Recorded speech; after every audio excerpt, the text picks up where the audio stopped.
Bienvenue sur Options et Liberté. Merci à tous d'être de plus en plus nombreux à nous suivre pour traiter des questions de finance, des produits dérivés, plus particulièrement des options, mais aussi de tout ce qui touche de près ou de loin à la vie d'investisseur. C'est d'ailleurs le thème du jour car j'accueille justement un investisseur qui vit de la bourse comme moi et qui va nous partager son expérience et sa vision. J'accueille donc Jérôme sur Options et Liberté. Jérôme, c'est un investisseur particulier qui utilise notamment les options. Il va pouvoir nous en parler. Salut Jérôme. Salut Simon, merci pour l'invitation.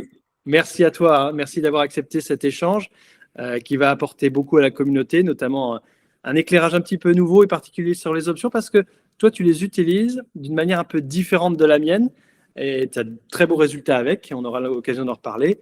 Mais tout d'abord, si tu veux bien, est-ce que tu veux bien te présenter rapidement pour nos auditeurs? Ouais, bah écoute, avec plaisir. Du coup, je m'appelle Jérôme Dacunha, je vis à Lisbonne avec ma femme et mon fils. Ça fait depuis 2020 qu'on est là, en réalité. Ah oui, okay. Ça fait déjà 6 ans. On est arrivé juste un peu avant le Covid. Donc, on n'est pas la génération de ceux qui sont venus pendant ou après le Covid. On était venus. Ouais, tu t'es pas décidé non, par le Covid n'a rien changé sur ma décision. J'ai 43 ans. Et mon métier, c'est consultant. Je suis consultant pour les organismes de formation et tout le secteur de l'infoprenariat également. Et mon job, c'est d'organiser leur structure pour qu'ils puissent passer à l'échelle. Donc, grosso modo, on peut résumer à un poste de COO externe. Ouais. Je m'occupe de toute la partie opérationnelle pour les entreprises. Ok. Mais ça, c'est un petit peu la vie d'avant, quoi, si j'ai bien compris. Donc, tu vis, tu nous as dit, du coup, actuellement au Portugal, c'est ça? Ouais, je vis et je suis fiscalement au Portugal. Oui, c'est une notion importante. Ouais. Est-ce que pourquoi le Portugal? Pourquoi ce choix plutôt qu'un autre d'ailleurs? Ça, c'est intéressant de savoir ce qui a pu te motiver pour ce pays-là. Alors, pourquoi j'ai choisi ce pays? Alors, on l'a choisi à deux. À l'époque, j'étais avec ma femme, j'avais pas encore mon fils. On voulait quitter la France et on voulait. Alors, le cahier des charges était assez simple. Ouais. Il fallait pas être trop loin de la France, donc 3 heures max. Ouais. Je me voyais pas quitter l'Europe tout de suite parce que on a pris la décision en 2018, donc le temps que ça se fasse, etc. 2018, sortir de la France, c'était pas monnaie courante comme là aujourd'hui, on peut le voir. Où Oui. j'ai l'impression que les gens sortent de France, quittent la France comme ils vont aux toilettes, tu vois. Ouais. À l'époque, c'était un peu plus contraignant. Et puis après, donc, cahier des charges, il fallait que le climat soit sympa. Ça, c'était un critère de ma compagne. Que la sécurité du pays était assez importante, en tout cas plus importante qu'en France. Le Portugal, il faut savoir c'est le 4e pays le plus sûr au monde, d'après certaines études. Oui, donc c'est à prendre. On le ressent tous les jours qu'on n'est pas dans un pays très violent. Et voilà, et puis donc beau temps, mer, il fallait qu'on soit pas trop loin de la mer, et puis qu'on soit en sécurité, et puis qu'il y ait un système de santé qui soit cohérent et pas inférieur à celui de la France. Ouais, puis pour être, comme on se l'est dit dans nos échanges particuliers, pour être allé récemment à Porto, quand tu dis la sécurité, on le ressent, c'est vrai en fait, au Portugal, c'est vrai. Tu vois, sur les routes, par exemple, ils sont tranquilles, les Portugais, ils ne conduisent pas énervés. C'est calme.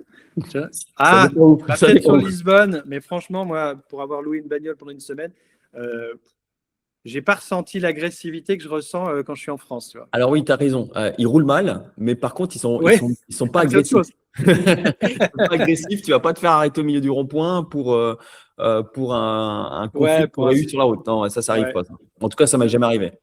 Ouais. Non, mais ils sont assez tranquilles, ils sont assez accueillants. Mais bon, il y a plein de choses qui font ça, à mon avis. Il y a aussi leur climat, il y a une douceur de vivre, quoi, là-bas.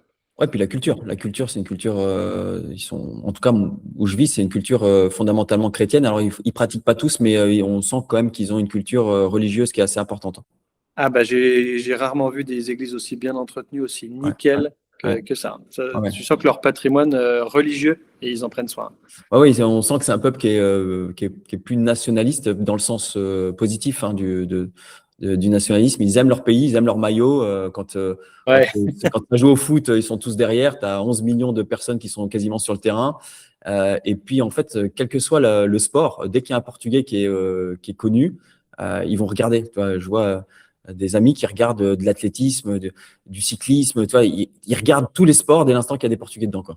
C'est incroyable. C'est incroyable. Ouais.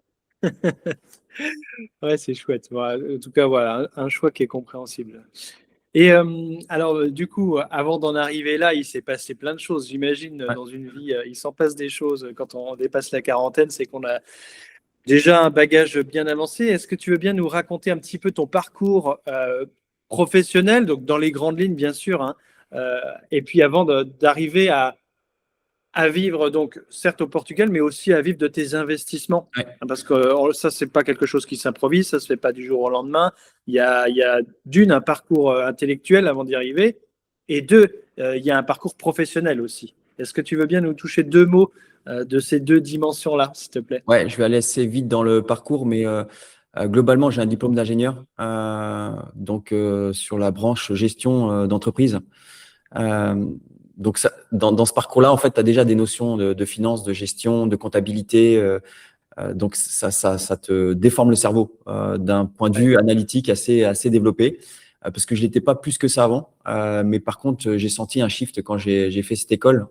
Entre l'entrée et la sortie, clairement, on voyait une différence parce que pendant 3 ans, tu es baigné dans les chiffres tout le temps, tout le temps, tout le temps, tout le temps. Ouais, il y a beaucoup d'investisseurs qui viennent de l'ingénierie parce que Ouais, l'analyse, ils adorent ça.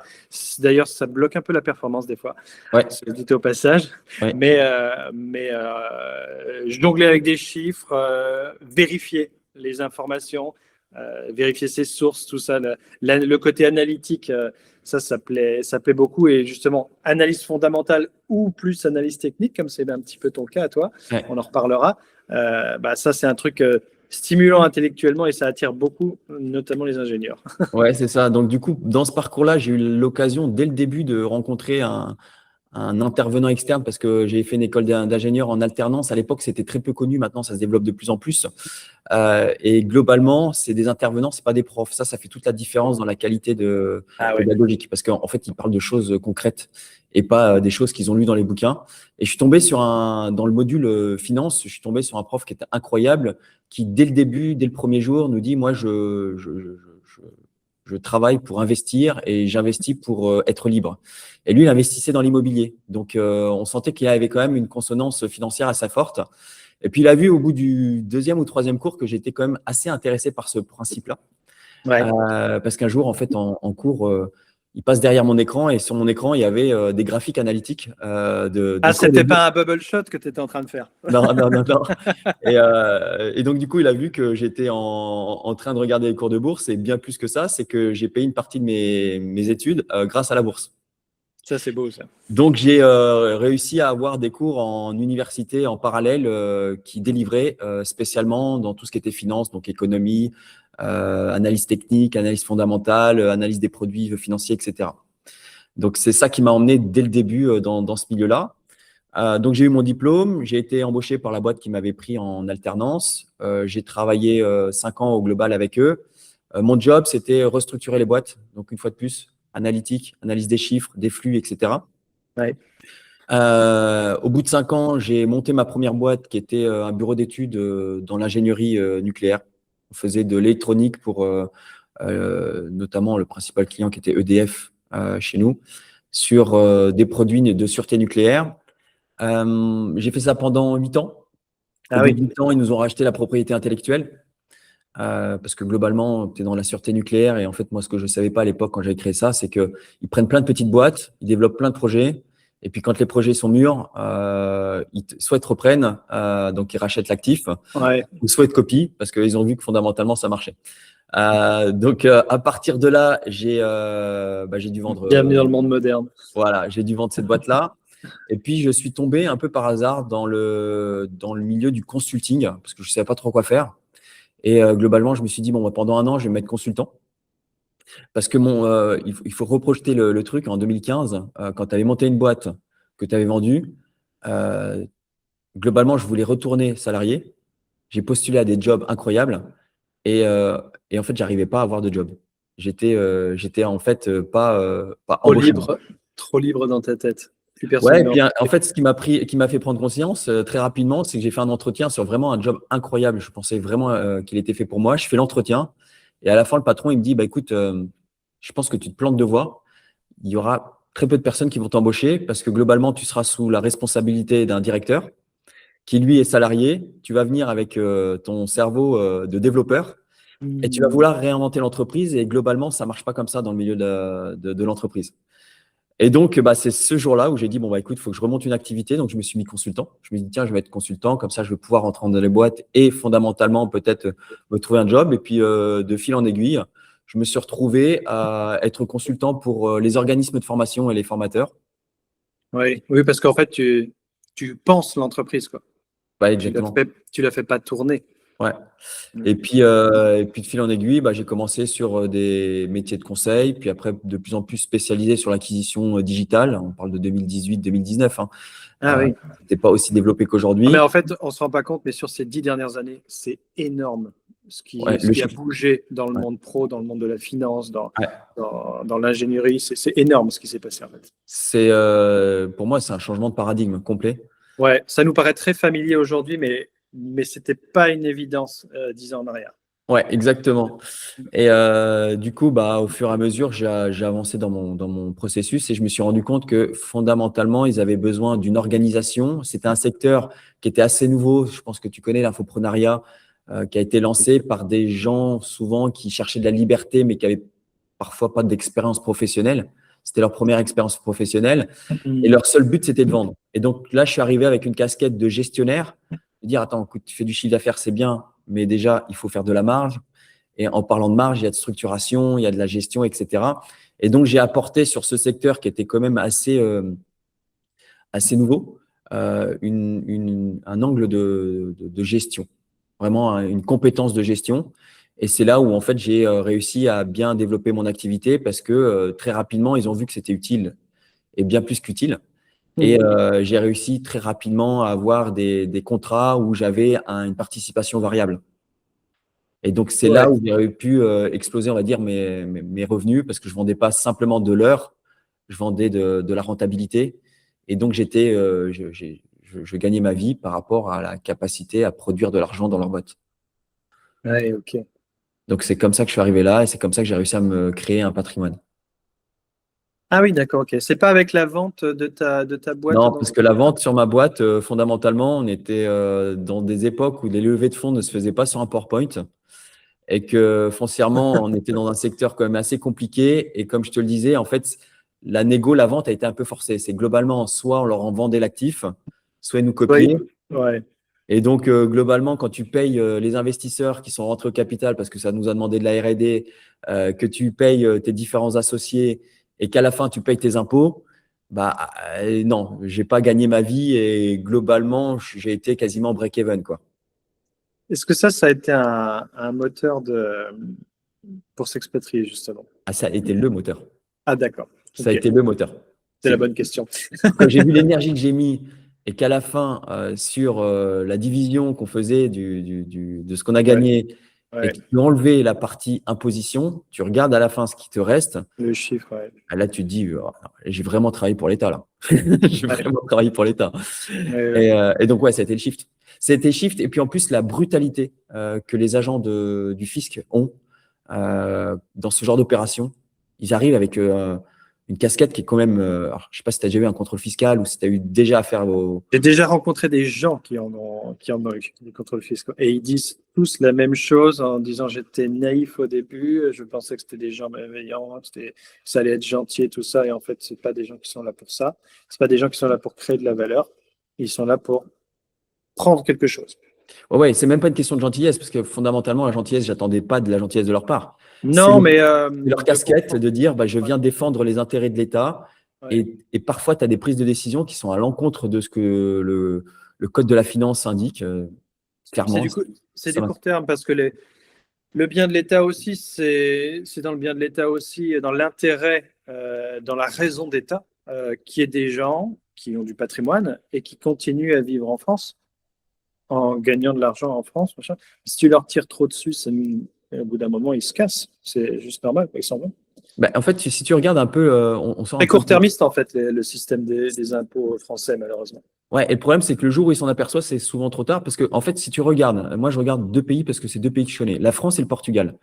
Le Portugal, ils étaient dans une situation financière exécrable après les 2008, la crise des Ah subprimes. oui, ça c'est intéressant. Vas-y, raconte-nous. Et le pays est rentré dans un état de pauvreté parce que, en fait, si tu regardes l'histoire, dans les années 2000, ils rentrent dans l'Europe, ils ont des Oui, subventions, le oui, pays se développe à une vitesse incroyable, le train de vie des Portugais, ils avaient des voitures et un parc automobile supérieur aux Français. Et quand tu es arrivé 2008, en fait, tu te rends compte que tout le monde était en train de nager à poil, quoi. Comme dirait Warren Buffett, ah oui, ils étaient tous au crochet des banques et que ouais, quand le marché a ralenti ou même s'est cassé la gueule, ouais. en fait, il y a eu des appels de marge, donc les voitures, les maisons, etc., revenaient à la propriété de son Voilà. propriétaire qui est la banque. Quand la mer se retire, on voit qui est-ce qui nage tout nu. Exactement. Et donc, ils ont vraiment souffert. Ils ont Ouais, taillé dans les salaires des fonctionnaires. ah oui. Ils ont vraiment souffert. Et en 2013-2014, ils étaient au bord du gouffre.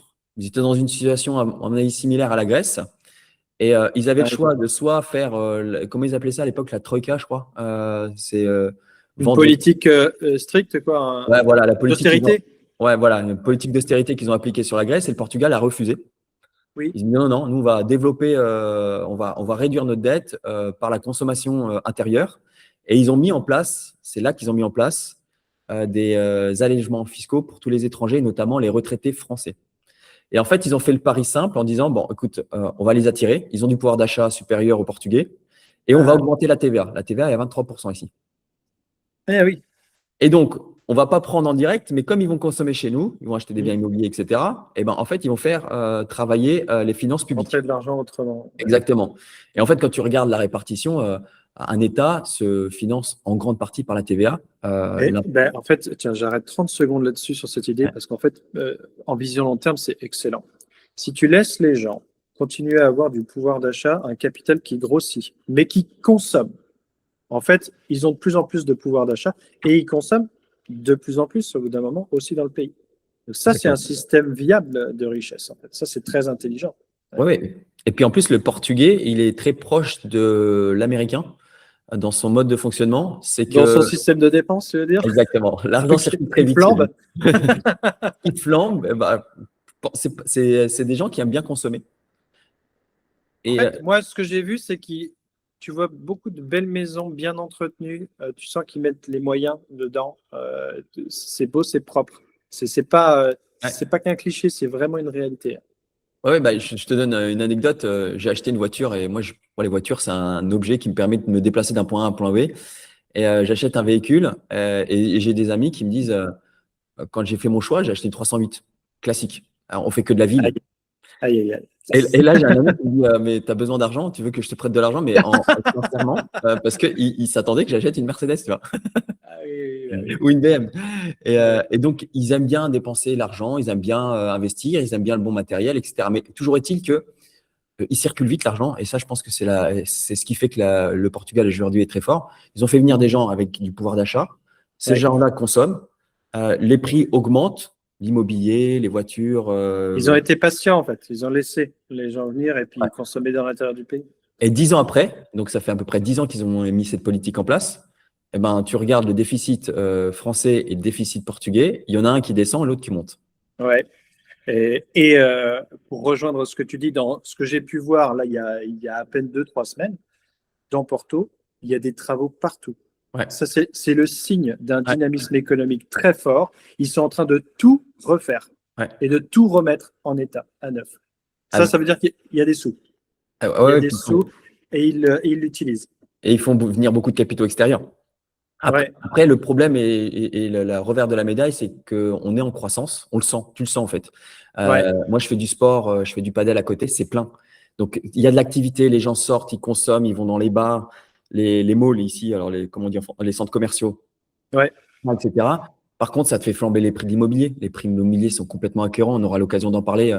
Est-ce qu'il faut être Mm. propriétaire ou locataire? Bon, moi, j'ai un choix assez radical là-dessus. L'immobilier monte, les prix à la consommation augmentent, les tarifs augmentent. Aujourd'hui, la restauration, on me dit encore, on arrive à manger pour 7 € au Portugal. Ça, c'est dans un film. C'est Ça fini. n'existe pas. Ouais, Les prix sont quasiment identiques qu'en France. Quand tu sors dans des trucs un peu plus… c'est très légèrement en dessous. Mais, ouais, mais mais très franchement, on légèrement. n'est plus très loin, Ouais. honnêtement. Mais bon, le salaire minimum, il doit être à 900 euros sur 14 mois. En France, on a 1005. Ouais, Bon, 1004, ouais, net. 1004. Globalement, il y a une différence de revenus. Ouais. Mais par contre, les coûts sont relativement importants ici. Donc, c'est le revers de la médaille, mais c'est un vrai exemple pour moi de la patience et de l'investissement à long terme. Ouais. Oui, c'est pas je croque des impôts tout de suite, j'ai une rentrée d'argent tout de suite. C'est je patiente un peu, mais ça va venir et ça va venir progressivement comme un flux. En Ouais. fait, c'est vraiment ça, c'est une idée que je véhicule énormément sur la communauté, c'est que l'argent, c'est pas un stock, c'est pas paf, je touche une cagnotte comme j'ai touché au loto, c'est un flux. Et plus ce flux est continu et gros, plus tu t'enrichis, plus tu rembourses tes dettes, mieux ça se passe. Bah, d'ailleurs, les banquiers, ils te posent deux questions. Quel est ton capital et quel est ton flux? Quels sont tes revenus? Et ce qui l'intéresse le plus, c'est les flux. C'est pas forcément toujours ton capital. Le Ouais, capital, en c'est fait, une garantie. Le flux, c'est une garantie dans le futur. ils s'en fichent un peu de l'épargne que tu vas pouvoir leur apporter, c'est combien tu gagnes par rapport. Alors, eux, ce qu'ils veulent, c'est récupérer tous les flux. Aussi Exactement. bien tes dépenses programmées dans ton compte courant que Ouais, tout ce qui va ouais, rentrer. ouais. Et c'est ça qui les intéresse. Ah oui, Donc, pour répondre à ta question, la vente de ma boîte, ça a été l'élément déclencheur. d'accord. Après, j'ai dû travailler avec ma compagne qui était salariée et changer de pays pour elle, c'était quand même une Le barrière assez challenge. importante. Donc, c'est ce qui a fait que ça a pris un peu plus de temps. Mais globalement, 2015-2016, dans ma tête, j'avais fait un chiffre. Ouais, d'accord. Mais c'est pas un choix facile, hein. C'est toujours très facile de dire je l'ai fait, c'était cool. Non, non, c'est pas un choix facile. Quand tu embarques du monde, bah, tu embarques tout le monde et tout le monde doit faire le même choix. C'est pas des questionnements évidents. Et puis, la fiscalité n'est pas, et c'est bien de le rappeler, n'est pas l'unique motif. Et ça, c'est toujours une mauvaise raison si c'est juste la fiscalité, en fait. Oui, Il y a pas que ça dans un choix comme ça. C'est je vais d'ailleurs, vraiment vivre ailleurs ce sera une autre vie. ouais, d'ailleurs, dans les critères, toi, je t'ai même pas parlé de fiscalité. Ouais, c'est vrai que c'est Oui, maintenant. c'est moi qui mets ça sur la table parce qu'on Mais parle oui, de oui, finance, mais mais c'était un sujet, mais c'était pas le critère principal. oui, et ben c'est pour ça que c'est une expat réussie à mon avis, Ah parce oui, que parce que là, c'était pas le moteur. ouais. Et aujourd'hui, on se voit pas revenir en arrière. Ouais. Bon, bah, c'est que c'est un bon choix. Ouais, et ça fait plus de 6 ans. Donc la moyenne, je crois qu'il y avait une stat qui disait que il y avait plus de la moitié des expats qui revenaient dans les 5 premières années. Ouais, C'était une vieille étude. Et aujourd'hui, je pense que c'est plus le cas en fait. ouais. Ok. Donc alors c'est bien. On a parlé, on arrive un petit peu sur ce sujet. C'est quoi très rapidement, toujours dans les grandes lignes, l'imposition au Portugal, ça fonctionne comment? Ce cas particulier que tu représentes Ouais. pour ceux qui sont expats. Tes enfants sont nés au Portugal, du coup, si j'ai bien compris? Alors non, mon fils a été conçu au Portugal, est né en France D'accord. et a fait toute sa vie au Portugal. Ok. Du coup, il a la double nationalité pour son propre cas? Oui, Ouais, ok. ouais, Et ouais. toi, tu as la nationalité portugaise et française ou... Dans quelques semaines, je l'aurai. Ouais. Ah oui, d'accord, ok. C'est une Ouais. question de temps, j'imagine. Ouais, c'est dans le process, tout est Ouais. OK. Après, c'est une question de produire la carte d'identité et le passeport. D'accord, ok. Ok, ça ressemble un peu quand même aux règles qui ont lieu, qui ont trait en France. Et donc, du coup, pour l'imposition pour les gens Ouais. qui viennent d'expat, ça se passe comment? Alors, moi, je vais parler de mon cas parce que mon cas Bien sûr. n'est pas le cas de tous les expats. Moi, Ouais, j'ai eu la particularité d'avoir bénéficié d'un programme qui s'appelait Résident non habituel, RNH ou RHN si tu l'appelles en américain, mais en anglais. Mais c'est Résident non habituel, c'est qu'ils ont ouvert un programme justement fiscal pour faire venir des gens à ce qu'ils estiment à haut potentiel. C'est comme ça qu'ils le caractérisent. Et notamment, il y a des métiers sur lesquels ils avaient des manques. Les médecins, les architectes, les ingénieurs, les gens qui avaient des entreprises, donc les patrons, etc. Et ouais. donc, ils ont créé des classes en disant, bon voilà, si tu rentres dans ces critères-là, dans des Ouais. métiers, un peu comme au Canada, tous les métiers qui sont… Bah, en fait, ça vient des États-Unis, ce qu'on appelle le brain drain, de la captation des cerveaux, justement. C'est donner des facilités, un cadre de vie particulier, attirer les gens avec des avantages incroyables Ok. pour les faire venir. Bah écoute, je ne savais pas que ça venait des États-Unis, mais ils ont copié-collé. Je Mm. rentrais dans ces critères-là. J'ai fait ma demande et puis la demande a été acceptée.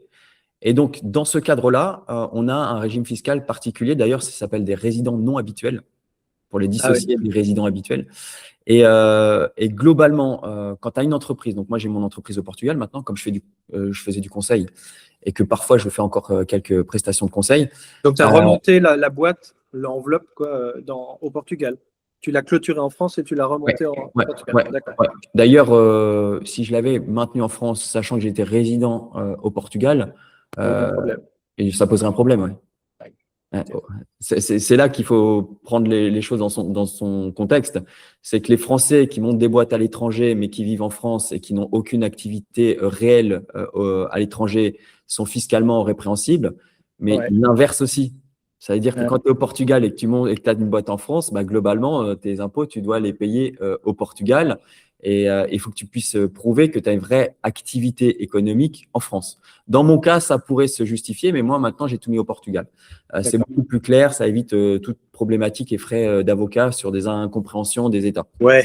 Voilà, Faut être gentil avec soi-même. Il faut se voilà, soulager les charges voilà. administratives. Hein.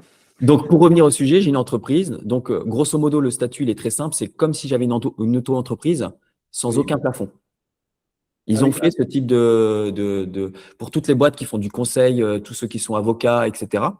Ouais. Tu peux monter à 2-3 millions par an. Ouais. Sauf que c'est comme une auto-entreprise. Donc, tu as une comptabilité légère à faire. Ouais. Et globalement, mon imposition, c'est chiffre d'affaires moins mes coûts, donc ma marge, Ouais. sur lequel j'ai une flat tax à 20%, Ouais. mais qui prend en compte l'IS, CSG, CRDS et l'IR. Ok. C'est une taxe unique. C'est-à-dire que c'est comme un auto-entrepreneur, je déclare ça, mes marges, et je vais payer un impôt unique. Je ne vais pas payer l'IS, puis la CSG, puis la CRDS, plus machin. Donc la particularité, c'est que dans ce modèle-là, je le sors directement à titre perso l'argent. Je n'ai pas besoin de monter une holding pour éviter la Ah friction, ouais, etc. ouais. Ouais, ouais. Oui, parce que tu as ton imposition à l'intérieur de ta boîte, mais si l'argent reste dans la boîte en France. Exactement. Et c'est pour ça que souvent, quand j'entends les gens qui disent il faut faire des holdings, des machins, des trucs, ça, c'est un conseil pour un certain cadre. En France, ça vaut le coup. Dans le cadre du RNH, par exemple, c'est un statut qui est valable 10 ans. Tu n'as pas besoin de faire tout ça parce que tu le sors à titre perso et tu as Ouais, payé un impôt unique de 20%. ouais, c'est bien, c'est beau. C'est beau. Puis c'est 25 hein, en France. Oui, et puis après, tu rajoutes l'IR. Si tu sors l'argent, oui. Ouais. Donc, tu cumules, tu verras que tu vas arriver très rapidement à 60-65%. Tu mets Si tu fais l'IS, des gros chiffres, ouais. Ouais, tu mets ouais. l'IS, plus après la flat tax, plus la CSG, plus la CRDS, etc. Tu En fait, il verras. faut monter une ingénierie en France Ouais, pour justement naviguer. Et puis, en fait, ça t'encourage à pas avoir un gros lifestyle en exactement. France, tu vois. Ça encourage à ne pas trop dépenser, donc pas avoir de trop gros besoins pour ne pas sortir trop d'argent de ta boîte quand tu es entrepreneur. Ouais, mais c'est là où ils sont cohérents de bout en bout. C'est que s'ils se Ouais, disent, bon, bah, l'argent est à titre personnel, ils vont le faire circuler parce que le voilà. De toute comportement, il est façon, comme le mec, il va le claquer, donc ça. Ouais, on va lui laisser le sortir. ouais. Alors que si c'est dans des holdings, en fait, c'est de l'argent qui ne circule plus ou qui circule que dans des biais financiers, qui ne retourne pas dans l'économie réelle. Et il faut savoir aussi qu'au Portugal, ils consomment beaucoup local. Je vais donner un exemple. On a fait des travaux. Je voulais mettre un compteur Schneider parce que Schneider, c'est une marque française. Je viens de l'industrie. Je sais que c'est une belle marque, etc. Et j'ai fait venir plusieurs artisans. Ils me disent, bah, tous m'ont dit, si tu veux mettre du Schneider, tu le montes toi-même. Ici, on a une marque nationale, on fabrique nos propres Ah compteurs. ouais, Et donc, ils ne d'accord. mettent que leur marque nationale. Et je trouve ça incroyable. C'est génial dans l'idée. Waouh, d'accord. Donc, pour l'imposition, ça fonctionne comme ça. Et après, pour le reste, donc, pour ce qui nous concerne, là, les actions, la bourse, etc., bah, globalement, je ne suis pas imposé sur les dividendes. Ah bon, ok. Je n'ai pas d'imposition sur les dividendes. Et alors, on aurait fait l'interview hier, je t'aurais dit, on n'est pas imposé sur les plus-values.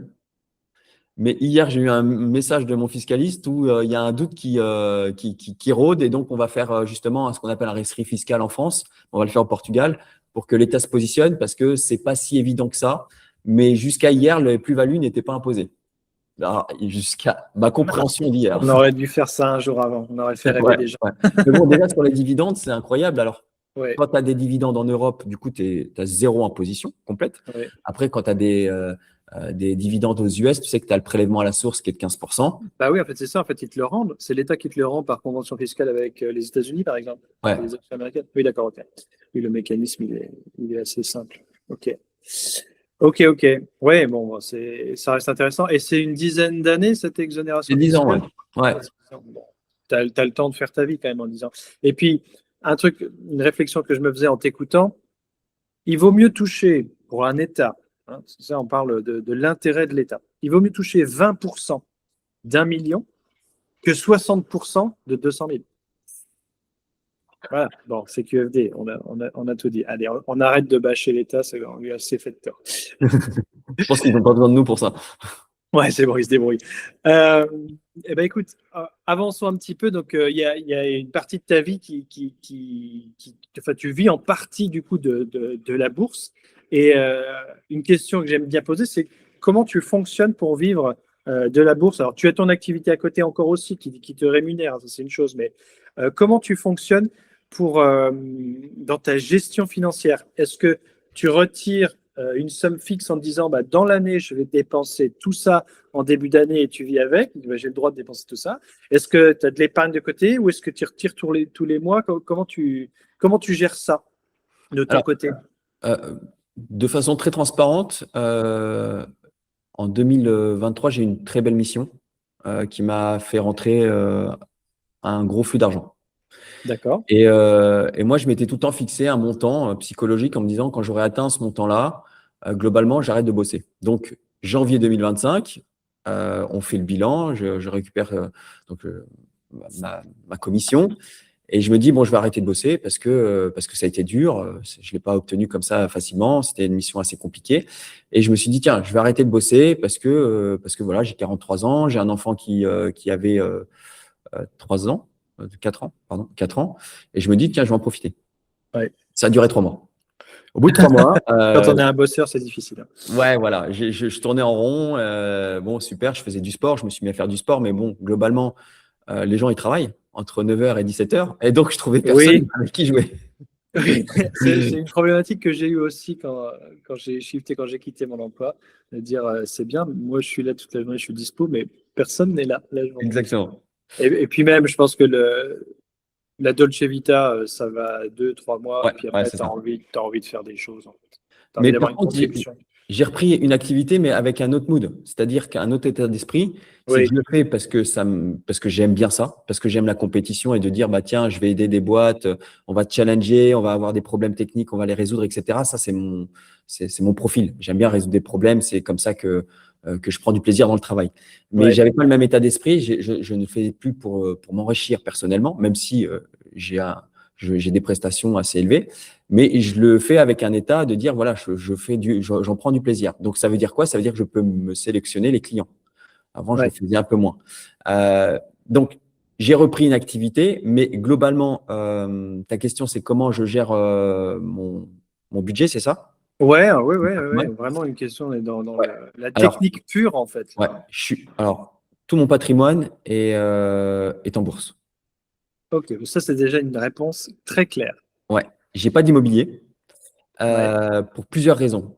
Parce que moi, j'ai un objectif, c'est la liberté. Et la liberté de A à Z. C'est-à-dire que globalement, je trouve, mais ça c'est mon sentiment personnel, que l'immobilier te cadenasse quand même sur un pays dans lequel tu l'obtiens. Alors on va me dire, oui, tu peux le mettre en gestion, etc. Alors non, ça, non, non, non, non, non, non, c'est non, de la non. Alors, théorie. moi, j'ai vécu de l'immobilier une partie de ma vie, j'ai démarré dans l'immobilier. Donc, pour répondre à ça et conforter ton opinion, l'immobilier, c'est très bien quand tu n'as rien. Quand tu as zéro, pas à fond de prête de l'argent, tu as un.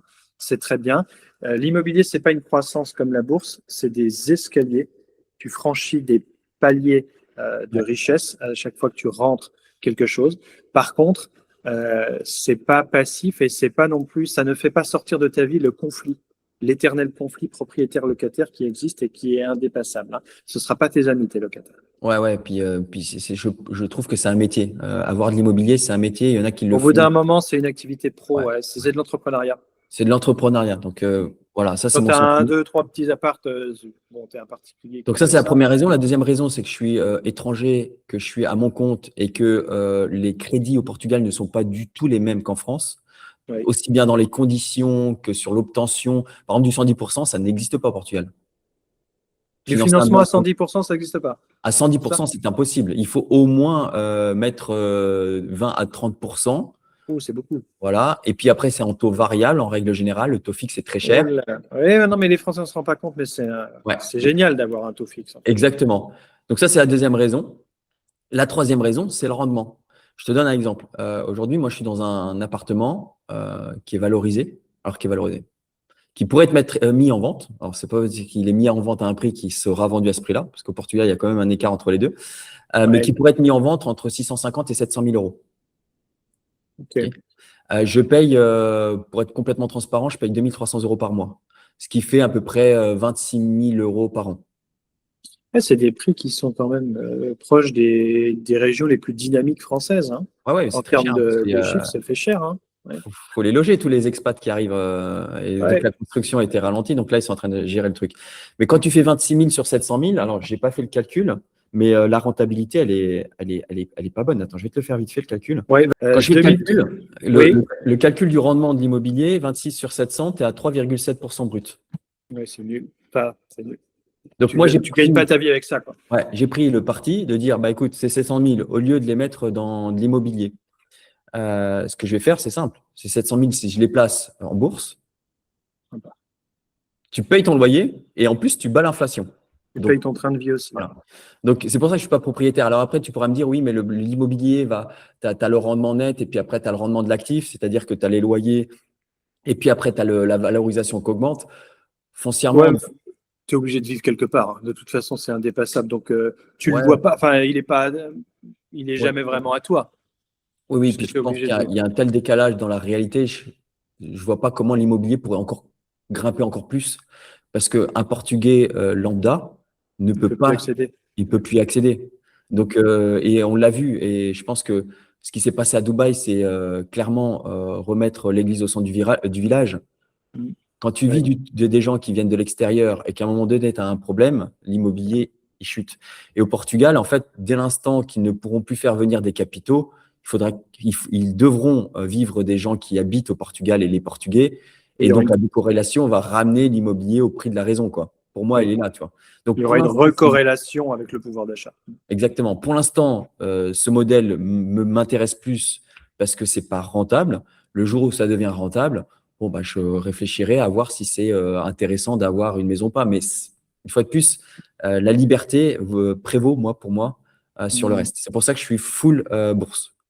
Oui, bah, c'est un point de vue, qui se justifie en fonction d'une situation, en fait. Ouais. Les réponses, elles sont jamais tranchées ou alors c'est vraiment une réponse idiote, mais ça dépend toujours de la région dans laquelle tu vis et de l'immobilier, comment il est dans ta région. Exactement. C'est pas intéressant même en te disant je capitalise en remboursant le capital de mon prêt sur ma maison. Cet argent-là, tu le vois quand tu pars, mais si tu pars d'un endroit que tu aimes, tu es obligé de vivre quelque part. Donc, c'est pas vraiment un plan d'enrichissement d'être propriétaire de sa RP. Cela dit, moi, je suis propriétaire, personnellement. Je viens de l'immobilier aussi, donc c'est une logique que j'affectionne particulièrement. Mais je compte pas vendre pour prendre un billet sur ma maison. Voilà. Et pareil, quand j'ai acheté ma première maison, ce n'était pas le cas non plus. Ce que je voulais, c'était la mensualité la plus petite possible, avec le confort de vie que je voulais. Voilà. Réussi à le trouver. Et tiens, un tips qui est très intéressant, c'est que comme tu as un taux fixe en France, ta mensualité, en réalité, devient de plus en plus petite. Ouais. Et ça c'est l'intérêt d'être propriétaire. Ouais. Voilà. À taux fixe. À taux fixe, bien sûr. S'il y en a un, c'est ça. Après, si tu es sur un taux variable, c'est très dangereux pour moi, taux variable. Mais voilà, en fait, tu n'auras jamais tout, quoi. Mais vivre à 100% de la bourse, moi, ce shift-là, je l'ai fait personnellement autour de entre 2020 et 2022. J'ai bazardé tout mon immobilier parce que je voulais vivre de la bourse pour augmenter justement ma passivité. Donc, voilà, c'est quelque chose que je comprends et que je cautionne aussi. C'est tout à fait logique. Mais bon, quand tu es un starter, quand tu démarres dans la vie, il faut faire tes armes et puis il faut aussi avancer en capital. Soit tu as une entreprise, soit tu fais de l'immobilier. Ouais, tu vois, mais moi, mon style de vie, c'est on est arrivé au Portugal, donc on a tout vendu en France. On a passé 1 an du côté de Caparica, donc en dessous de Lisbonne, au bord des plages. Après, on a passé 3 ans dans le nord. Là, ça fait 2 ans qu'on est ici. Et on envisage même de quitter cet appartement pour aller sur un autre appartement. Quand tu es propriétaire, tu es Ah oui, t'es bloqué. oui, Et oui. nous, on aime bien découvrir, on aime bien changer. Tu vois, du jour au lendemain, quand on était dans le nord, on dit tiens, ce serait bien qu'on passe du temps aussi à Lisbonne pour voir ce que c'est que d'être dans une capitale. En 15 jours, ça s'est fait. Quand je te dis 15 jours, c'est réellement quasiment en 15 jours, quoi. Ouais, Euh, c'est une grande liberté, c'est un grand pouvoir voilà, de là, mobilité, quoi. on va quitter cet appartement pour une autre région. Tu envoies un courrier à ton propriétaire, tu prends un camion de déménagement avec 2, 3 personnes qui vont faire le déménagement, puis tu déménages, quoi. Et foncièrement, tu ne pourras pas le faire quand tu es propriétaire, tu vois. Donc, c'est ce côté de liberté qui me plaît bien.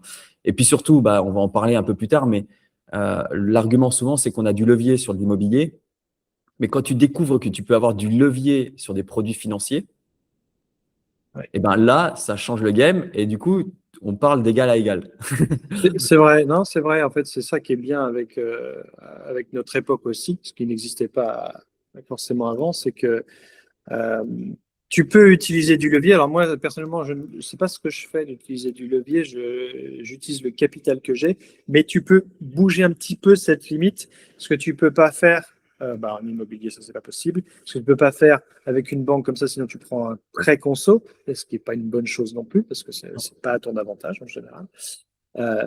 Mais voilà, si tu veux avoir un petit peu plus d'argent ou pouvoir bouger cette marge-là, cette limite, c'est dans la finance que tu vas pouvoir le trouver. Et particulièrement avec, avec les options, justement. Juste Et ben, avec les options, tu fais déjà du levier. oui, c'est un produit à effet de levier, mais tu peux le faire sans utiliser de levier. Exactement, dans la manière dont tu fais.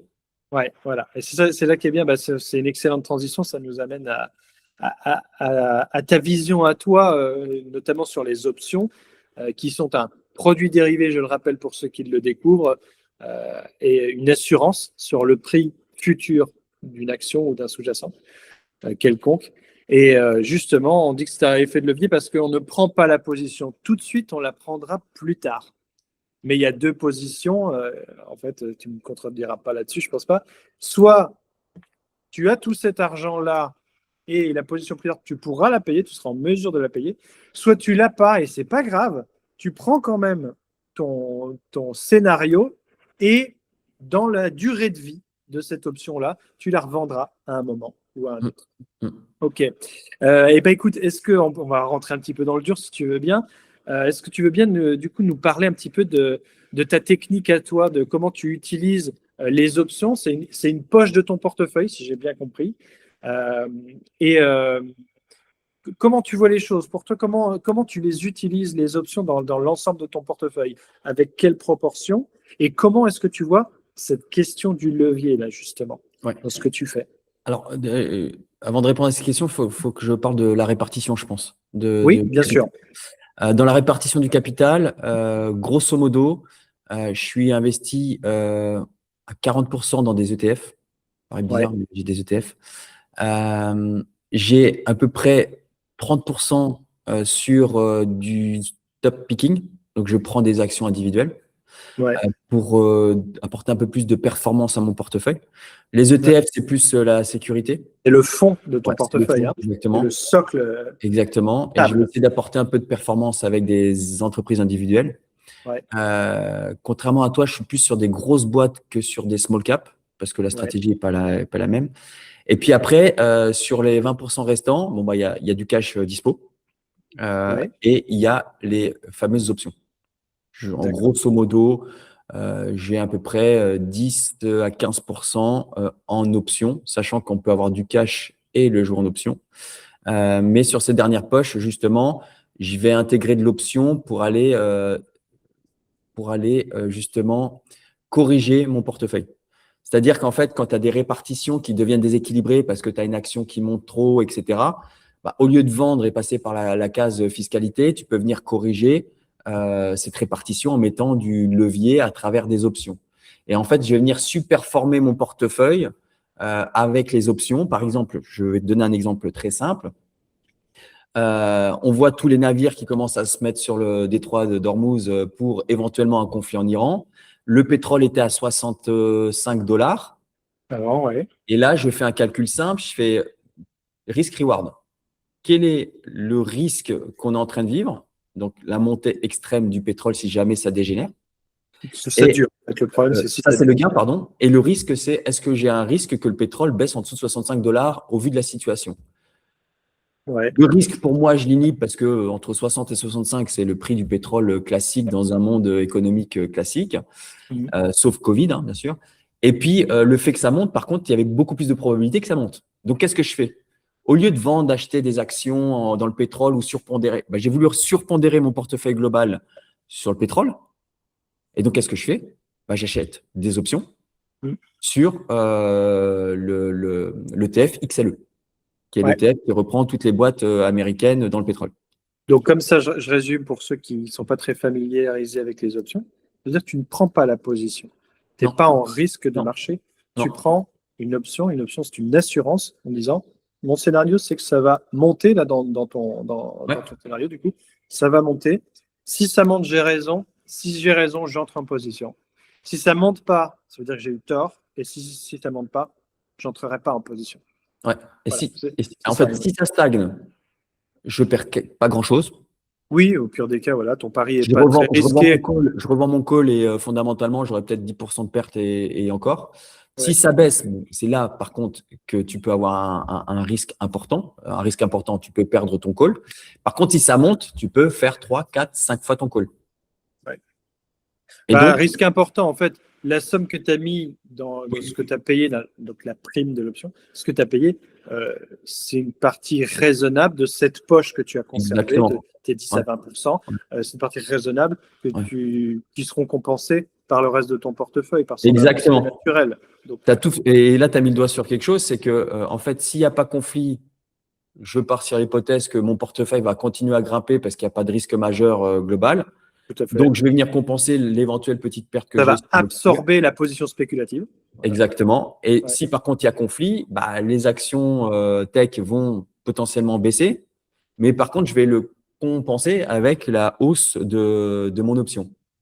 Oui, et puis les actions tech qui baissent éventuellement, alors, c'est pas ce qui s'est passé, mais on peut jamais le savoir, on réécrit pas l'histoire après, enfin, on fait pas d'évidence rétrospective. Quand bien même ça aurait corrigé sur la tech parce que le pétrole a explosé, euh, on- ça aurait été que temporaire. La remontée de la tech, elle se serait fait après. Donc tu aurais enregistré tes gains, plus attendu pour réenregistrer tes gains plus tard sur la tech. Exactement. Et donc, la réalité, qu'est-ce qui s'est passé? Parce que je me suis séparé de mon ETF il n'y a pas très longtemps, de mon call sur le XLE il Ça n'y a fait pas bizarre quand tu dis ça, on dirait que tu t'es séparé de quelque chose d'important dans ta vie. Je l'ai vendu. Et, D'accord. et foncièrement, juste sur l'option, Oui, j'ai fait 170%. vache. Oui, belle perf. Il y a, Que ça, j'ai, c'est quelque chose que tu ne peux pas faire en simple stock picking ou avec encore moins avec un ETF. Voilà. non. Donc, le risk-reward, il a été très bon, là. Il était Ouais. très bon. J'ai fait la même chose l'année dernière sur l'or. Ah Euh, oui? L'or, il est monté. J'ai pris un ETF sur le sous-jacent de l'or. Bah, c'est pareil. En début d'année, quand on a commencé à faire nos échanges sur Google Meet, j'avais pris l'argent. L'argent avait fait 300% Ouais. sur l'option. Ah, moi, j'ai fait un petit short sur l'argent, justement, quand il a été exagéré, puis j'ai pris mes gains Voilà. dès qu'il y a eu une correction. Ouais, très bien. Donc, les options, je les gère surtout pour venir faire des coups. Parce que, une fois de Mhm. plus, on pourrait apparenter ça à du gambling, mais c'est pas du gambling. C'est que, Ah, oui, t'as des critères, en fait. Moi, je connais voilà. un petit peu comment tu Ouais. fais. T'as des critères très précis d'entrée en position et de sortie, quoi. Exactement. Et donc, Ouais. après, c'est des statistiques, c'est des maths. Et ça vient dans le scénario actuel, bah, toute la tech est repartie. Ouais. J'ai pris ce que j'avais à prendre avec le pétrole, même si ça monte, c'est pas très grave. Et donc, ça m'a permis de superformer mon portefeuille. Ouais. Oui, puis ton ETF, c'est une bonne chose parce qu'en visuel, ça te donne le référentiel de la performance du marché. Ouais, exactement. Tu sais ce qu'il a fait. Donc, tu Ouais, vois si tu es au-dessus ou pas. Et en fait, toi, tu fais ton alpha avec la partie option. exactement. Moi, ma position, c'est plutôt que mon alpha est fait avec les options qui génèrent des flux, comme on le disait tout à l'heure, des flux tout le temps, en permanence.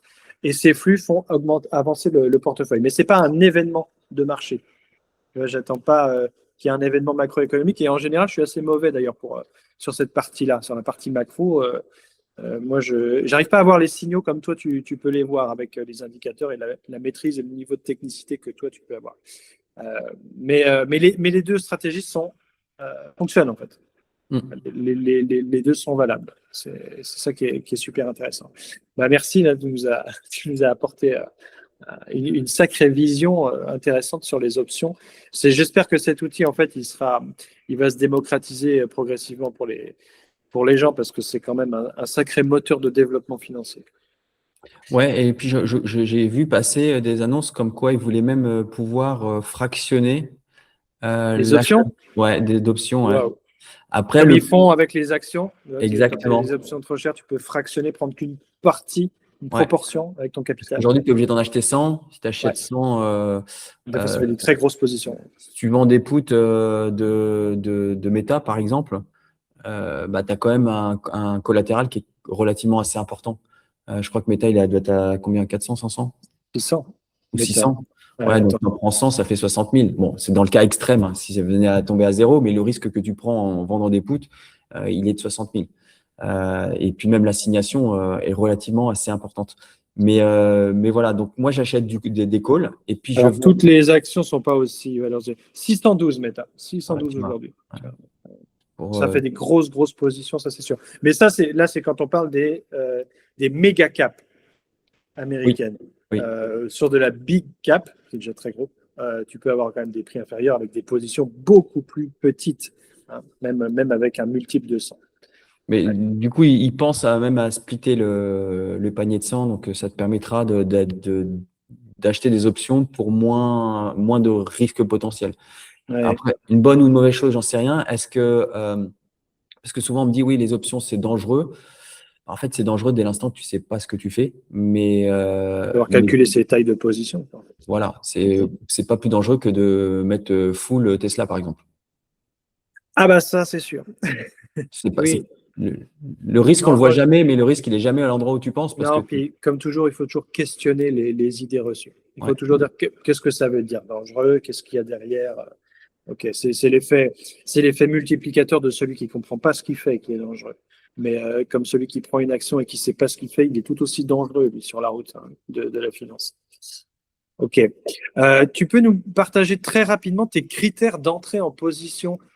Qu'est-ce qui va déclencher chez toi l'entrée en position? Qu'est-ce que tu vas regarder très rapidement, hein? On n'est pas là pour rentrer dans la grande technique parce qu'on ne fait pas une formation. Ouais, non, mais je vais t'expliquer.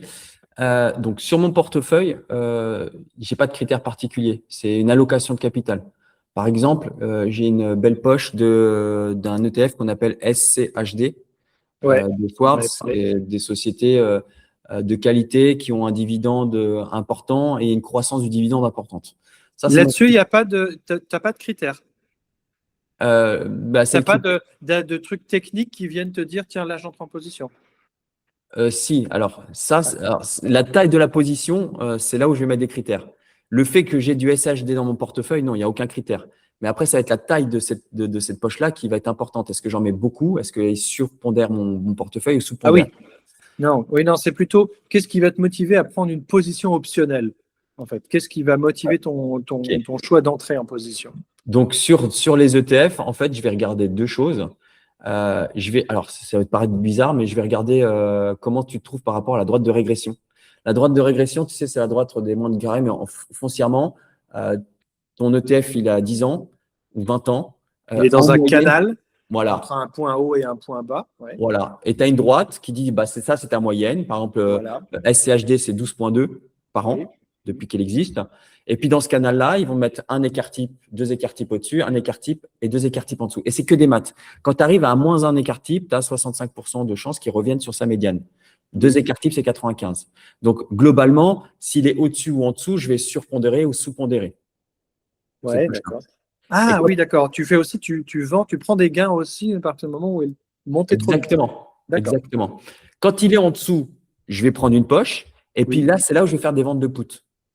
Oui, d'accord. Parce que plus il va descendre, plus statistiquement, tu as de probabilité qu'il va remonter. Donc, je vais vendre des puts, je vais faire du rendement. Et puis, quand il va revenir sur sa médiane et qu'il va commencer à la dépasser, je vais commencer à vendre des calls. Ça, c'est juste pour faire du rendement. D'accord. Donc, la droite de régression, ça, c'est un des critères Ouais. un déclencheur chez toi. Ouais. Est-ce que tu en as quelques autres des déclencheurs de prise de position? Ouais. La question, comment je suis rentré sur XLE? Oui, par Ouais. exemple, ouais. Et pourquoi j'ai acheté un call là-dessus? En fait, j'ai une méthode qui est valable pour le stock picking et la part, on va dire, un peu plus trading. C'est le momentum. Ouais. Et en fait, le momentum, c'est quoi? C'est la force qu'a une action. Grosso modo, le momentum, il se calcule assez facilement. C'est la moyenne des 12, 6 et 3 mois. On va faire très simple. Et on Ouais. va prendre le haut du panier. Donc, ça veut dire quoi? Ça veut dire que moi, j'ai des actifs. Quand je choisis du XLE, j'ai des actifs, j'ai l'or, le XLE, j'ai les indices américains et grosso modo, je regarde celui qui a le meilleur momentum. Parce qu'il y a des études qui démontrent qu'une action qui a un momentum fort l'aura pendant au moins 18 mois. Donc, je regarde celui qui a le plus gros momentum. XLE avait le plus gros momentum et un momentum même supérieur aux indices américains. Deuxième critère, je regarde si en effet elle est au-dessus ou en dessous de la MM200, parce que la MM200, c'est une moyenne qui est regardée par les institutionnels. Donc, c'est pour ceux qui la moyenne mobile, Mobile. c'est-à-dire sur 200 jours, Ouais.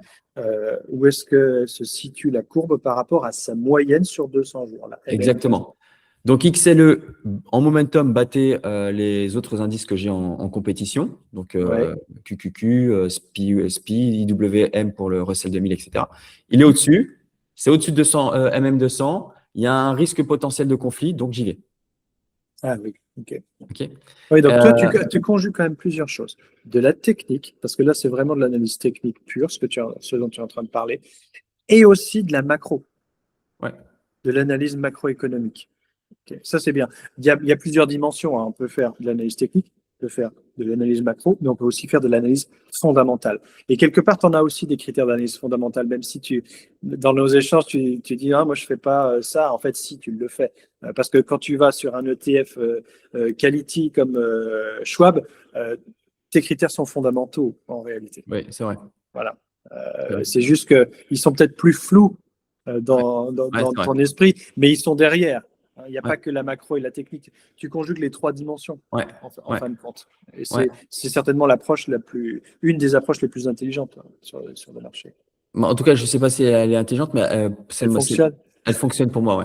Ouais, ouais. Et puis, je vais sortir, pareil, une fois de plus, je ne vais pas sortir sur des faits de X ou Y, je vais sortir sur des analyses techniques. C'est globalement, je sors quand il vient casser MM50. Ah ouais. Parce que c'est la moyenne J'allais t'en mobile. parler. Est-ce que tu regardes les croisements MM200 et MM50? C'est ça Alors, ça, je ne le regarde pas trop, mais je regarde quand le cours vient casser MM50. Ouais. En règle C'est qu'il y a un générale, signal de vente. pour moi, c'est mon signal de vente. C'est Enfin, que de j'ai. prise de Ouais, profit, en fait. ouais, Voilà. ouais, ouais. On pourrait après, dans un autre call, graphiquement regarder, mais ça. Non, non. L'idée, là, c'est vraiment de donner une vision aux gens. Et puis, Ouais, ta vision à toi est très, très particulière et très riche. C'est ça qu'on essaie de transmettre. Après, on n'est pas en train de ouais, parler les vagues d'Elliott, le RSI, non, les Bollinger, etc. Non, on ne rentre pas dans non. ce détail-là. Et donc, c'est mes critères de sélection. Et pour le stop picking, je fais exactement la même chose. Est-ce que justement, puisque tu as des positions tous les mois, est-ce que tu fais un reporting de ton Oui, activité? ouais, Ouais. ouais. Alors, pourquoi faire? Quel est ton objectif de ce reporting? Moi, j'en fais un tous les mois, justement, comme toi, avec une vision archivage, garder une trace, amélioration continue, et puis savoir où j'en suis. Mais toi, tu as peut-être d'autres idées, ou les Ouais. mêmes d'ailleurs. La première, c'est qu'en école d'ingénieur, on t'a toujours dit tout ce que tu fais, tu dois le tracer pour pouvoir le mesurer et le quantifier. Et Et après, la moi, je méthode. le fais surtout pour me dire, est-ce que ma stratégie, elle est efficiente ou est-ce que c'est juste un biais que j'ai où je Ouais. pense qu'elle est efficiente? Ouais. Bien checker ce que tu imagines Voilà. et la réalité. Ça, c'est Ouais, vraiment un boulot d'ingénieur, ouais, ça. ouais. Ouais. Ouais, parce que si tu fais tout ça pour finalement ne pas battre l'indice de référence, What's the point? autant Voilà. regarder Paris Saint-Germain, Bayern de Munich, quoi. En étant sur un ETF à côté, oui, tout à fait. Exactement. Donc, si tu consommes du temps, même il est faible, c'est comme de C'est pas l'achat pour faire de mental. l'alpha, voilà. Ouais. Ouais. Donc, pour te donner un exemple, moi, j'ai un petit portefeuille parce que je suis joueur. Donc, j'ai un petit portefeuille où je fais du trading. Oui. Bah, quand il y a eu le conflit, bah, automatiquement, comme j'ai mes stop loss, positionnés, et ça, je les bouge toutes les semaines, mes stop loss Ah oui. sur ce portefeuille-là. En fait, quand il y a eu la guerre, j'ai dû perdre. Ça a vendu 75% de mon portefeuille. Ah oui, d'accord, ok. Ils sautaient les uns derrière les autres. Bon, j'étais en gain sur une grande partie parce que je les avais depuis très longtemps. Oui, tu les as remontés au fur et à mesure. Ouais, je les remonte au fur et à mesure. Ils ont cassé mes critères. Et puis quand le conflit s'est assaini et j'ai eu mes ordres d'achat, c'est dans mon Ah configurateur. oui, parce que tu mets à jour en Ouais. permanence. Et j'ai repositionné. Puis tu vois, j'ai repris il y a 2 semaines une quinzaine de positions. J'ai une vingtaine de positions dans ce Donc, portefeuille. ça, c'est un à côté Ouais, de ton portefeuille global. Ouais. Et est-ce que ça t'apprend des choses? Alors moi, ça me sert 2 choses. À pas faire du trading sur une grosse enveloppe. Ouais. Donc, Donc tu es ça, joueur, mais voilà, ça vient tuer mon côté joueur. voilà. Ok, Et le ok, deuxième, voilà. ça vient confirmer ou infirmer que cette stratégie est meilleure que juste le laisser en sommeil. Voilà, c'est comme une partie de recherche, en fait, ça. Ouais. C'est un travail de recherche que tu fais avec cette poche-là de trading. Après, je sais que cette poche-là est beaucoup plus performante que ma grosse poche. Mais la question que je me pose, c'est est-ce que je dormirais bien si je rajoutais 2 zéros à chaque position? Et ma réponse, c'est non. Donc, fondamentalement, je ne vais pas appliquer cette règle, même si elle est meilleure, à mon gros portefeuille. Mais c'est juste psychologique pour moi. Oui, non, puis alors, attends, il y a une chose qui est importante à rappeler. Alors, déjà, la première chose, pour ce qui est de la communauté, il n'y a pas de conseil en investissement dans ce qu'on est en train de faire. On fait un échange pédagogique pour donner une vision, mais pas pour dire ce qu'il faut faire ci ou il faut faire ça. C'est pas du conseil d'investissement. Mais la deuxième chose que je veux dire par rapport à ce que tu viens de dire, à ce que tu fais. OK, ta poche spécu est plus performante. Et en fait, tu sais très bien pourquoi tu la conjugues pas avec ton portefeuille global. Parce que s'il y a un gros crash, là, c'est sûr que tes stop-loss, ils te protègent de rien du tout. Ouais. Parce que tout le monde va sortir par la même porte, mais il y aura beaucoup de monde qui va sortir par la même porte. Donc la mèche, elle ne va pas faire ça, elle va faire tout ça. Et là, c'est tout le portefeuille qui est avalé. C'est même pas ta mèche, c'est ton gap qui va être énorme. Il va être énorme, voilà. Ah. Et là, en fait, en une seule fois, peut-être, ça arrivera peut-être une fois tous les 10 ans ou tous les 15 ans, mais ça peut détruire tout ton capital. Exactement. Voilà. C'est comme dans les options, tu as souvent entendu parler de la stratégie de la roue. Ouais. Tu sais, Vas-y, réexplique-nous. Vas-y. la stratégie de la roue, c'est que tu vends des puts Ouais. avec un delta de 20, machin, etc. Et que si jamais tu as signé, tu vends des calls. Oui, la wheel ça, stratégie. Ouais. Ça, c'est la théorie. Parce que généralement, quand tu te fais assigner, mais que tu te fais assigner à moins 30 parce que tu es sur des actions toxiques, tu peux essayer de vendre des calls au prix de revient, ça te vaudra strictement rien. Et donc, j'ai un ami qui a fait cette stratégie de la roue il y a 1 an et demi et qui avait des super perfs. Génial. Et puis, l'année dernière, il y a eu 2 grosses baisses. Il y en a une au mois d'avril avec les tarifs douaniers et il y en a une au mois d'octobre-novembre pour je ne sais plus quelle raison. Sur ces 2 périodes-là, il a perdu tous ses gains antérieurs et il est encore en position sur des boîtes où il n'a pas pu faire la stratégie de la roue et qui continue à aller chercher le pétrole au plus bas. Là, il creuse. Donc, c'est une fois de plus, c'est pas parce que tu as 3% de chance que ça arrive qu'il faut complètement dire les 3% de chance. Mais si ça arrive, ces 3% de chance, qu'est-ce qui se passe en fait? Oui, puis ça, en fait, non, mais pour être très, très clair aussi, j'avais fait une vidéo sur la chaîne là-dessus. Des événements comme ça, sur les 3 dernières années, je peux te les citer. Hein. Il y en a eu 3. Il y en a tout le temps. En fait, il y en a tous les ans. Il y a eu la guerre en Iran, il y a eu les droits de douane. Avant, il y a eu la crise bancaire aux États-Unis avec la banque californienne qui a sauté. Il y en a tout le temps. La Donc, guerre en Ukraine, le Covid. Le Covid, le Covid, bon, là, c'est vraiment un événement majeur. 2018, on a eu les obligations qui commençaient à augmenter, donc la bourse a baissé. On en a tout le temps. Il y en a tous les ans. Moi, je les chiffre tous les ans, à tel point que j'ai oublié ce qu'il y a eu en 2023. Je ne sais même plus, mais je suis sûr qu'il y a eu quelque chose. Tu vois, 2022, guerre en Ukraine. Enfin, il y a tout le temps, un truc. Donc, cette stratégie de la wheel, elle ne fonctionne pas, en fait. Oui, puis en plus, tu te fais entraîner sur un truc, c'est que à un moment donné, tu vas aller chercher du rendement. Et je voyais cet ami. Là, c'est vraiment être bloqué dans une vision. Ouais. Ce truc-là. Ouais. Et tu vois, par exemple, je le fais sur SHD, mais parce que je veux me positionner sur SHD. Donc, je gagne des rendements si ce n'est pas déclenché. Derrière, je le veux, l'actif. Si je l'ai, j'en suis content. Et il te génère des rendements. Et ça me fait, allez, au mieux, quand il y a des petites baisses, machin, je me positionne, je vends un put. Au mieux, sur l'année, tu fais du 14-16% et déjà, tu es bien là. Mais 16%, ce n'est pas suffisant pour ce profil-là. Oui. Il va dire avec la stratégie de la roue, je fais du 25, du 30, du 35. Ouais, mais moi, ça fait 1 an et demi, 2 ans. Ouais, ça fait plus de 2 ans que je le fais sur le CHD. Ouais. Je l'ai, mon rendement. Et puis, c'est parti. Donc, fondamentalement, il faut faire attention parce que dans ce genre de stratégie, l'épiphénomène que ça se crache, il existe. Et quand ça arrive, tu perds tout le rendement de tes 12 ou 14 mois, ou 15, ou 16. Et si tu vis de tes rendements, tu as déjà consommé le capital et là, tu perds. Ça peut être une catastrophe. Oui, bien sûr, ouais, c'est une catastrophe de particulier, ça, mais oui. Oui, bah, ça, c'est vraiment ce que j'appelle être bloqué dans une vision, ne pas avoir de souplesse sur ce que tu fais. Puis aussi, des fois, je ne sais pas si ça t'arrive, moi, je le dis humblement, des fois, je me coupe un doigt plutôt qu'un bras, je prends ma perte pour ressortir, pour revenir en capital. Hein, pour continuer à faire tourner le capital, parce que c'est pas grave de se tromper. Je me trompe régulièrement, c'est pas grave. Mais ce qu'il faut, c'est surtout pas rester bloqué dans une position, dans une vision qui n'est plus en adéquation avec la réalité. Mais moi, je sais que ça génère des douleurs à plein de gens. Moi, au contraire, couper une position qui est en perte, sur laquelle mon scénario n'a pas été engagé, Ça te fait du bien. ça me fait du bien. Ouais, Ça te soulage. ça me soulage.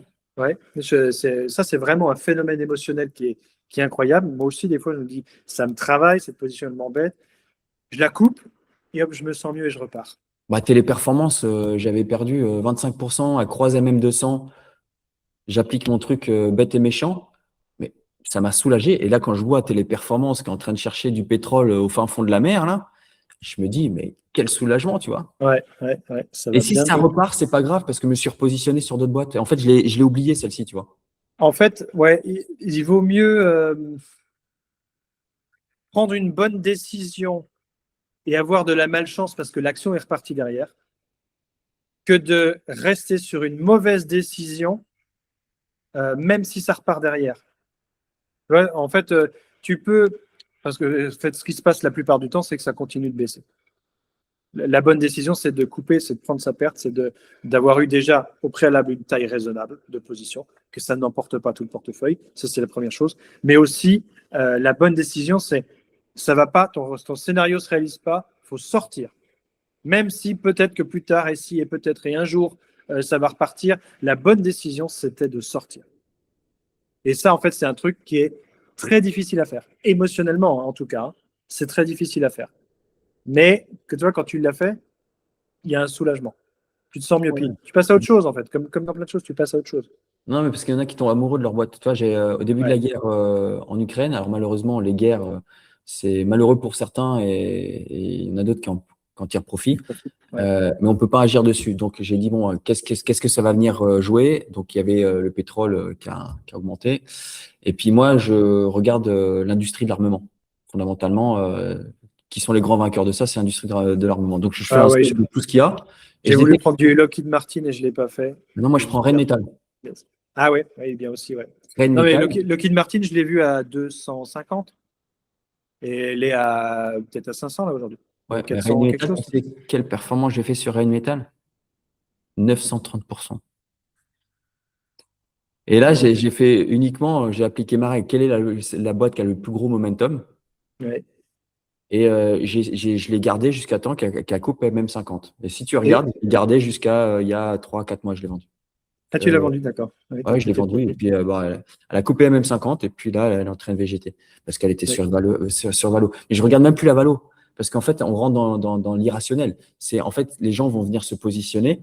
Mais moi, je te dis, une fois de plus, MM50, super train de couper, terminé, je la vends. Alors, derrière ça, tu as les 950. Mais j'ai fait des positions où j'ai perdu 30%, 20%, 30%. Et j'en ai un certain nombre. Tu vois. En règle générale, je ne perds pas plus de 20% parce que mes stops, ils sont en règle générale entre 15 et 20%, ce qui est déjà beaucoup. Mais j'ai plein de petites pertes comme ça. Et quand tu as un gros gain comme ça vient complètement compenser tes pertes et ça te superforme ton portefeuille. Mais ce que je veux dire par là, c'est que là, on est en train de parler des coups gagnants. Il y a aussi des coups perdants. Mais les coups perdants, ils sont absorbés par les coups gagnants pour l'instant. Bah oui. Puis si tu fais x9 sur une position, mais moins 30 sur une position, tu vas faire moins 30 sur 5000, mais x9 sur 5000. Ah oui. En fait, moins 30, c'est rien dans tout ça. Oui. Mais c'est sûr. Donc, le momentum, c'est une puissance incroyable. Ouais. Ah ouais, ouais. Ça, c'est chouette.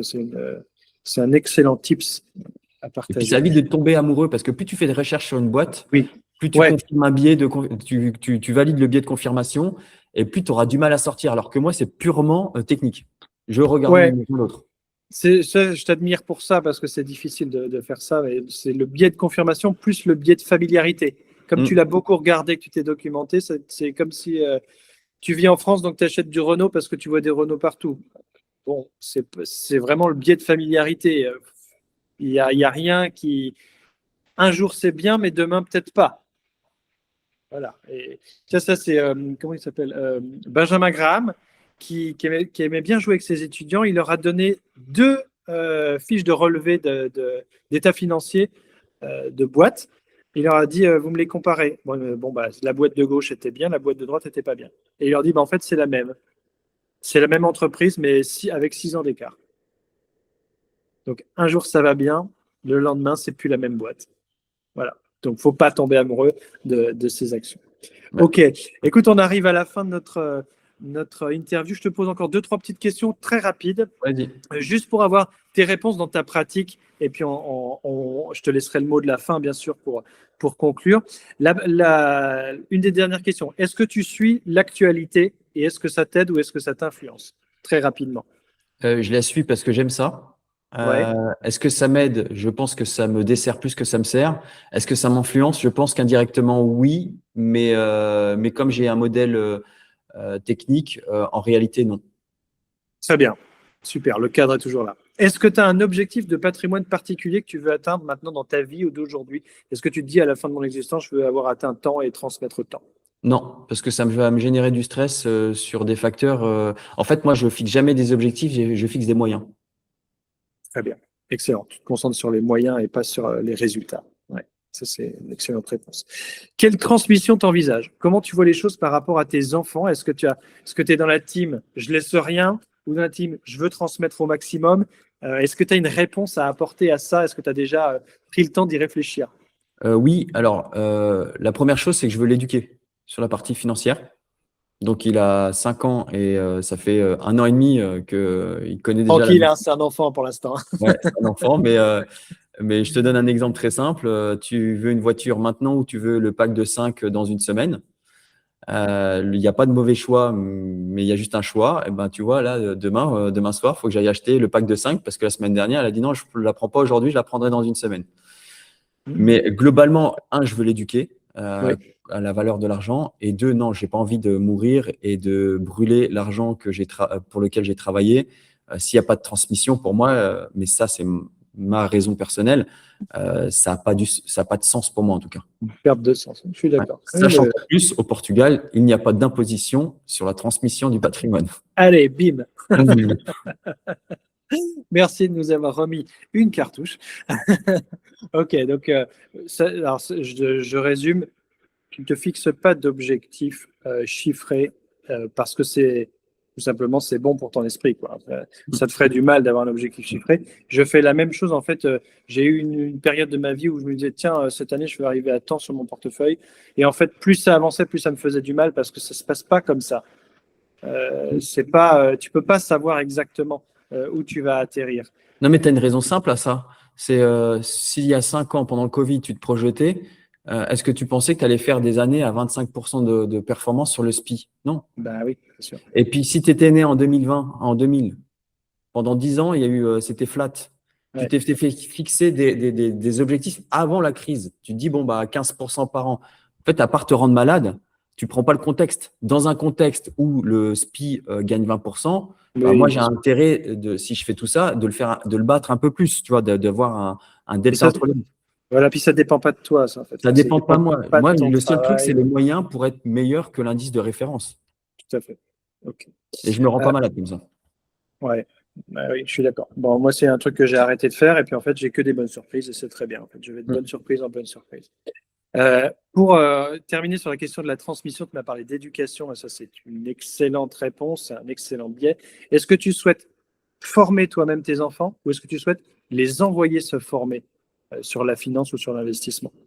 Alors, si tu connais un endroit où je peux les envoyer se former et que la formation est cohérente, Faudra que tu me donnes l'adresse, mais non, je préfère les former parce que je pense que la formation financière… Alors, j'en connais plusieurs, hein. Ah ouais? Pour les enfants? Pas pour les enfants. Ah, Non, ok. non. En tant que jeune adulte, Ok, il arrive un d'accord. moment, Ok, est-ce que toi, tu te dis, bah, je vais prendre en main ça, ou est-ce que je vais passer le flambeau à des trucs un petit peu spécifiques, justement? ok. Bon, jusqu'à 18 ans, je pense que c'est moi qui vais le faire. Bien sûr, Et oui. puis après, à 18 ans, lui donner des pistes où il se débrouille. Il va aller voir par lui-même. Mais Oui, tu fais confiance aussi à la ouais, mécanique. En fait. si tu as fait bien le travail jusqu'à 18 ans, normalement, voilà. Mais je ne sais pas si tu connais Schwartz. Schwartz, c'était un gros copywriter qui avait fait une fortune dans la rédaction de publicité. Et il avait dit un truc hyper intéressant, c'est que dans son testament, à sa mort, il avait légué tout son argent à ses ennemis et tout son savoir à ses enfants. Et en fait, derrière ça, c'est que Il l'a vraiment fait? je sais pas, c'est l'histoire qui dit ça. Et ça veut dire quoi? Ça veut dire que si tu donnes de l'argent à quelqu'un qui ne sait pas le gérer, comme le loto, il Ouais, va être plus pauvre des 10 ans après, et surtout que mentalement, il n'arrivera pas à tenir parce qu'il a goûté à la richesse. Par contre, si tu lui donnes le savoir de comment creuser et générer et bien gérer les flux financiers, je pense que ça a beaucoup plus de valeur. Non, tu leur donnes de la richesse. Si tu fais les deux, c'est top. Ouais, j'avoue, je n'ai pas la réponse absolue à cette question non plus. Je ne me positionnerai pas. Mon travail, je ne veux pas le détruire, ça c'est sûr. Mais je ne sais pas où est la bonne réponse. Je ne suis pas sûr qu'il y ait une seule bonne réponse, hein. Ça dépend toujours des cas de figure, des gens, des patrimoines, de la mentalité aussi que chaque famille et chaque histoire de famille possède. Mais il arrive un moment dans l'existence, il faut faire un choix et se positionner sur cette question. Et j'aime bien la poser cette question parce que chacun a sa propre approche et sa propre réponse. Voilà. Ouais, Tony Parker avait posé une question un jour dans un interview. Je crois qu'il l'a posé à Zidane, la question, et il disait moi, mes enfants, Tony Parker qui disait, moi, mes enfants, ils n'ont pas la même niaque. Je pense qu'ils ne seront pas des grands sportifs. Et en fait, la question à se poser, c'est est-ce qu'ils ont besoin de créer un capital ou est-ce qu'ils ont juste besoin de savoir le gérer? Et c'est pas la même chose. Ah Euh, oui. pour moi, le sujet, c'est pas, ils n'ont pas la niaque. C'est pas très grave s'ils n'ont pas la niaque parce qu'ils auront un capital de départ. Mhm. Le but, c'est est-ce que tu veux qu'ils se sacrifient à essayer de recréer un capital ou est-ce que tu veux qu'ils savent bien le gérer? C'est comme les enfants de Bernard Arnault, tu vois. Et fondamentalement, ils vont pas reconstruire une marque. Mais Ça par va être contre, des gestionnaires. s'ils savent très, très bien la gérer, Ouais, c'est un autre là, métier. là, ça va être intéressant. Donc, je trouvais que la question de Tony Parker était un peu en décalage avec, à mon avis, la réalité que son enfant aura, en fait. Oui, oui, tout à fait. Ah oui, ça mérite vraiment de s'arrêter sur cette question-là. Qu'est-ce qu'on veut pour nos enfants? Est-ce qu'on veut qu'ils aient la niaque? Du coup, on leur impose la privation pour avoir l'envie, Mm. Mm. qui est un choix dur. Mm. Et puis après, Mais la question, c'est qu'est-ce que eux ils veulent aussi. oui, éventuellement, aussi, c'est bien de leur demander leur avis parce qu'ils ne Hein. sont pas ils sont pas nous. Mais aussi, si c'est la gestion leur avenir, est-ce que c'est moi qui le prends en charge? Est-ce que je les envoie se former quelque part? Est-ce qu'ils se débrouillent?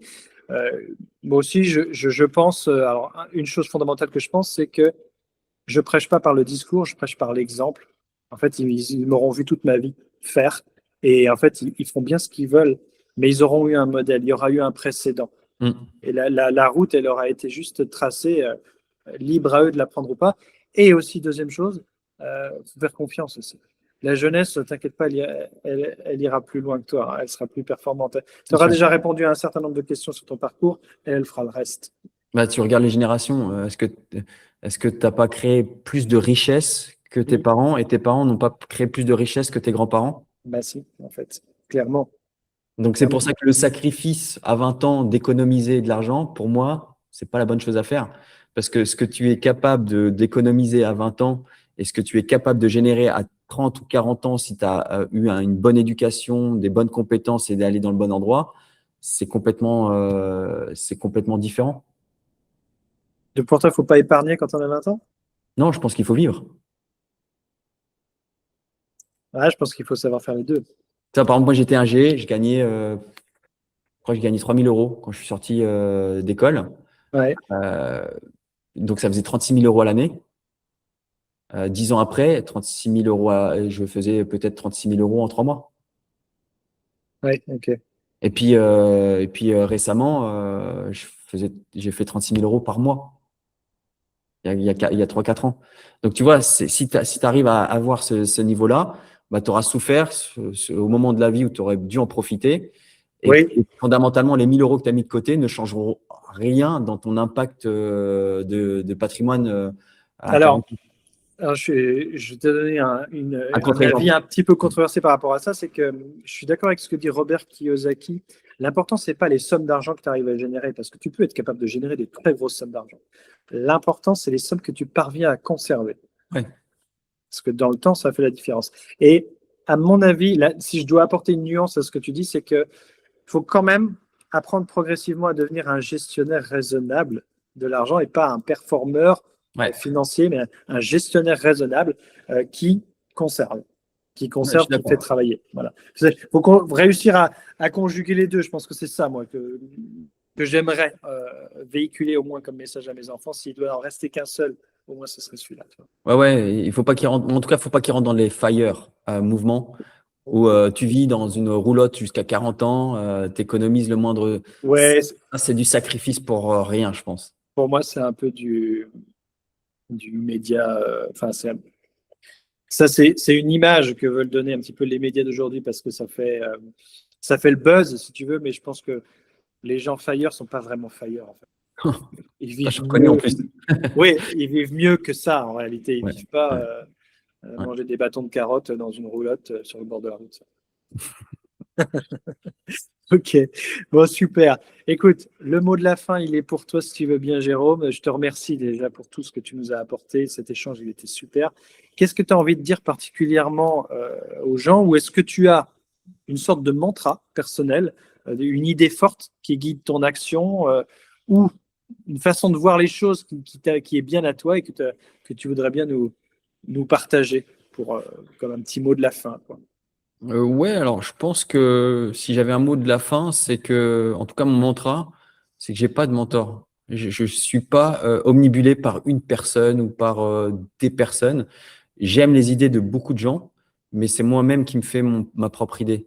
Je vois beaucoup trop de gens qui se disent, par exemple dans le marketing, ah, Russell Brunson, c'est mon mentor, donc je vais faire exactement ce qu'il dit, machin. Et puis en fait, tu te rends compte que 2 ans après, bah, Russell Brunson, tu as dit ce qu'il a voulu te dire, il a fait ce qu'il a voulu faire, et que fondamentalement, toi, bah, tu as regardé, tu as fait. Donc moi, je préfère maintenant avoir tout un tas d'informations. Donc comme dans la finance, moi, j'ai appris avec plein de personnes qui avaient des avis différents, qui avaient des avis contradictoires Ouais, parfois, des gens qui ne s'appréciaient pas non plus entre eux.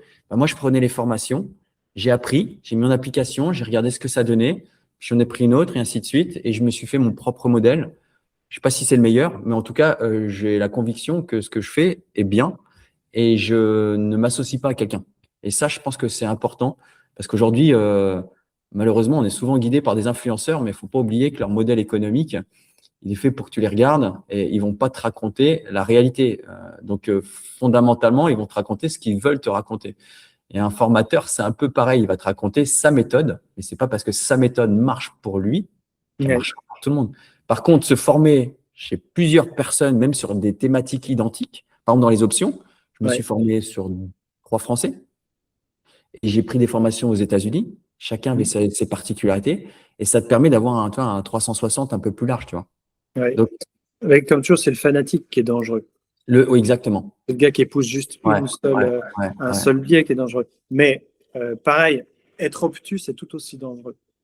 C'est vrai C'est aussi. à dire, je vais me faire tout seul. Ça, Non, mais c'est bien pour ça qu'il faut évidemment, prendre plusieurs avis, de te tout à former à fait. plusieurs endroits et après tu mixes ces informations-là et puis tu te fais ta méthode par apprentissage.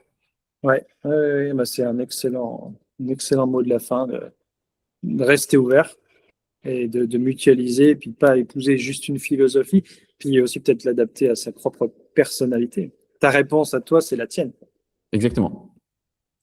Super. Eh ben, merci Jérôme, merci pour cet échange, merci pour ton partage d'expérience.